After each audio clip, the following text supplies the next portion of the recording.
isa pong malaking karangalan makakita ng isang kababayan rito sa Croatia, sa Zagreb. Eto, kapanayamin natin ating kaibigang si Raymond. Raymond, taga saan ka nga ba sa Pilipinas? Nakatira po ako sa province of Surigao del Norte, part of Mindanao. So, paano nakarating tayo dito? Pangarap ko talaga makapunta dito kasi alam ko maganda dito. Okay. And then, since nag-hiring yung agency na nang ina-applyan ko, ginab ko na yung opportunity. So, kasawa ng Diyos, natanggap naman ako, nakarating dito. So, anong trabaho natin dito? Nagtatrabaho po ako bilang pharmaceutical company sa mga machine operator. Okay. So, kumusta ang naman dito? Working condition dito? Okay naman dito, masaya. Yung cost of living dito, mababa lang. Mababa lang, okay. Baka okay lang dito yung lahat. Masaya mga tao dito, maganda. Friendly. Friendly, Oo. yes. Mababait sila. So, ang adjustment mo dito, gaano kabilis? Ay, nung umpisa dito kasi dumating ako dito winter season sobrang lamig talaga. Grabe. Hindi kaya yung lamig dito. Pero as for now, okay na. Naka-survive din sa lamig. So, ilang taon ka rito? As for now, magpo 4 months pa lang ako dito. Bago lang. Yeah, bago pa lang. Okay, so pagdating mo dito, automatic may trabaho agad. Oh yes, meron naghihintay. So working visa ka? Yes, working visa. Okay, so ano bang future natin dito pag may working visa tapos after so many years, ano na mangyayari? Pwede maging permanent resident dito? Sa ngayon yan, pang inaalam ko kung ano yung mga dapat kung pwede ka bang mag-a-avail ng for Permanent resident. resident. Sa bagay kasi 4 months, 4 months marami pa ka lang. pang Inaalam dapat. ko pa. Marami ka pang i-google. Kasi bago pa lang din talaga. So yung family mo sa Pinas? Sa Pinas. Oo. So malaking bagay na to para sa atin dito ka nag-work, euro ang pera dito. Euro pagpadala doon. Medyo nakakaraos din sa 70 euro? Magkano bang euro ngayon? 53? 60. Ay, 60. 60 to 62. Oo, kasi sa Depende ka sa exchange rate. Okay. Kasi magkapares-pares. So kumusta dito yung renta ng apartment? As for now, kasi under ako ng Company? company, sila ang nagbabayad. Free kami ng bahay. Okay. Kaya may free kami bahay, allowance, kaya Transpo? hindi, walking distance lang yung aming Ganda naman. bahay to company. Oo. Pero meron pa kaming allowance for transpo. Oo. Siguro gusto rin malaman ng ating mga kabayan, kung working visa ka, anong proseso to? Gaano kabilis? Kasi under of agency ako ng Human Link. Sila na nag-asikaso lahat. Ganun. Okay. So may cash outlay ba to? Yung sinasabi natin 2 months? Oh yes, meron sila. Merong 1 month salary mo. 1 month salary. Ano bang tawag doon?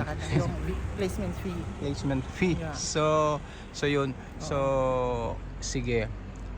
Ano ang gusto mong sabihin sa ating mga kabayan na pangarap makarating sa Europa?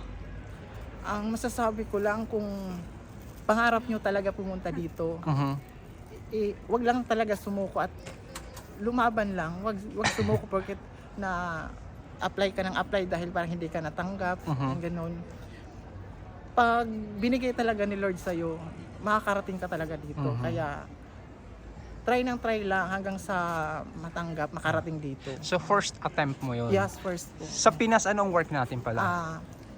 Company rin sa Laguna, from under of Nidec company.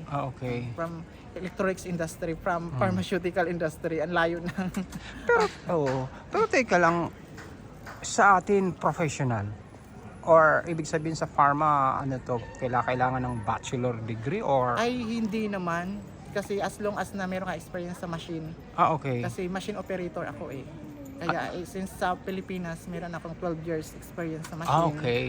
Kaya So skills importante. Yun yung kanilang hinahanap. Basta as long as na meron kang experience. Okay, pinagtitinginan ka ng mga tao, kaibigan, sikat ka na. So, ganun kaganda, ganun kabilis. Kasi marami tayong mga kaibigan, ilang beses nag-try, yung iba na-scam na, pero ikaw hindi, diretso. Nag-pray lang talaga ako na sana tuloy-tuloy. Binigay naman din. Parang ito, nakarating din. Akala ko nga kasi nag-apply ako, nagtatrabaho pa din. Oo. Hanggang sa dumating yung time na dumating yung visa ko, ang saya-saya ko. Nakarating na din ito. Magpo 4 months na din. Oh, 4 months na. So contract yan, contract. Yes, contract, 2 years. 2 years then pag magandang performance, di ba? Pwede, Pwede ka i-retain. mag-contract, Oo. re-contract. Okay. So marami na tayong hindi ka ba okay lang sa'yo? So sige. So dito naikot ko na rin to kanina. Maganda naman to, friendly ang mga tao.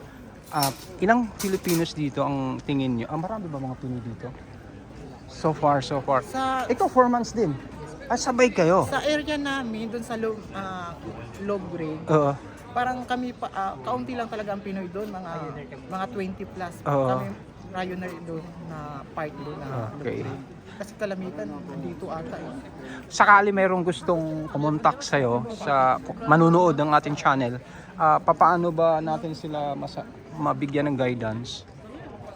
Kailangan agency talaga? O dumaan sa agency, tapos kasi maraming talaga ngayon mga scammer eh. Mhm. Huwag magpauto.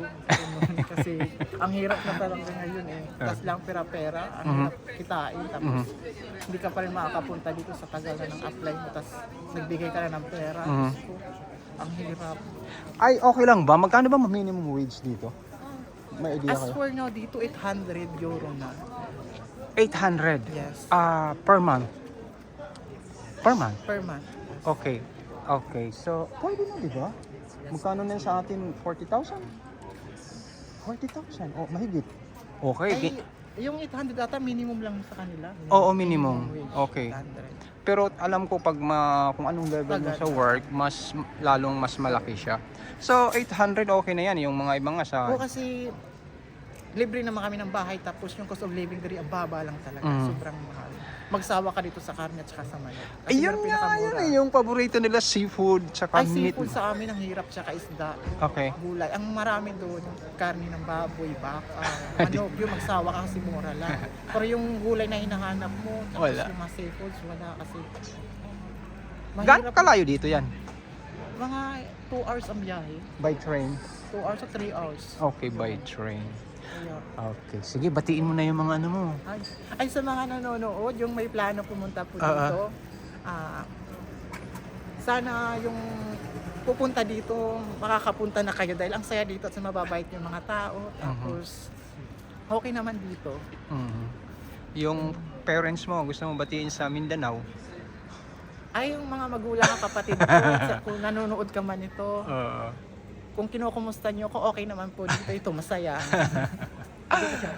Ha? Shout out po, taga Tupisod, Cotabato. Hi. Ayun, yan. So, pag pumunta kayo ng Switzerland, magbibigayan tayo ng kontak ha. Pag nadaan kayo sa Switzerland, sa bahay kayo tumuloy. Daan kayo sa Switzerland. So, there are Filipinos. My wife, so, Swiss. So, yeah. Thank you, brother. Yes, yes. Yeah. Thank you so much.